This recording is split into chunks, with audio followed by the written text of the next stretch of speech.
সিলেটে এখানে খুব উপার্জন হয়, ঢাকা থাকলে দিনে 1700-800 টাকা হয়। জিয়ারত করতে আসি প্রচুর।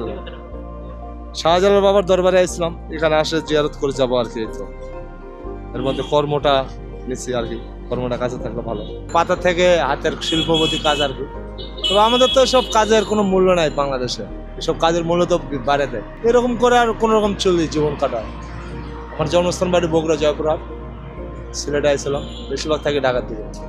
সিলেট আমি আইছি গতকাল, হয়তো আর একদিন থাকবো। তো এখানে তো ভাই পাতা পাওয়া যায় না, এখানে চাহিদা কম, এখন ঢাকার ওদিকে চাহিদা বেশি। খেজুরের পাতা থেকে তৈরি, এটা খুব রিস্কের উপর আগা থেকে বেলেট দিয়ে কাটতে হয়। পাতাগুলো বেলেট দিয়ে মাথা থেকে কাটতে হয়, আগা থেকে গাছে চড়ে, খুব রিস্কের উপর কাটতে হয় সব। এই কাজটা পরে আজকে 8-9 বছর করতাম, মাঝখানে বাদ দিয়েছিলাম, আবার করি। মানে এটা শীতকালে পাতাটা বেশি পাওয়া যায়, গরমকালে পাতাটা কম পাওয়া যায়। সিলেটে দেখি নাই, ঢাকায় দেখেছি, কিন্তু এখন হঠাৎ করে এখন দেখতে পারছি তো খুব ভালো লাগতেছে আর কি।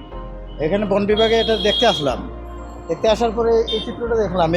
এটা কিন্তু আমি ঢাকায় দেখছি, সিলেটে দেখি না, এই সর্বপ্রথম দেখছি। খুবই ভালো লাগতেছে। এবং বন বিভাগে এখানে আছে, খুবই সৌন্দর্য সাজিয়েছেন। আর ওই আসলে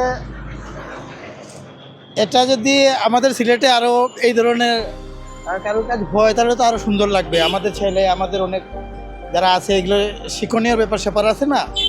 হ্যাঁ, আমাদের সিলেটে এই ধরনের নাই। আমরা আশা করছি যে এই ধরনের যদি আমাদের শিল্প গড়ে উঠে তাহলে তো আমরা হ্যাঁ, এটা ওইটার বিষয় হচ্ছে, এটা তো হচ্ছে ওই যে কিছু নারকেল, ওই খেজুর, হ্যাঁ খেজুরের পাতা ওটা দেওয়া, এগুলা স্থায়ীও না, মানে টেকসই না আর কি। না, চট্টগ্রামে দেখতে পাই নাই, সিলেট আসলাম, দেখলাম, দেখতেছি ভিড় করে মানুষ ভিড় জমাচ্ছে, দেখতেছে কুটির শিল্প, সুন্দর সুন্দর ফুল গিয়া করতেছে আর কি। মূলত ৬৬ জেলায় মেলা করি, ৬৬ জেলা আমার প্রায় জায়গায় ঘুরে হয়েছে, মেলা করেছে। প্রথম দেখলাম আমার সিলেটে আর কি।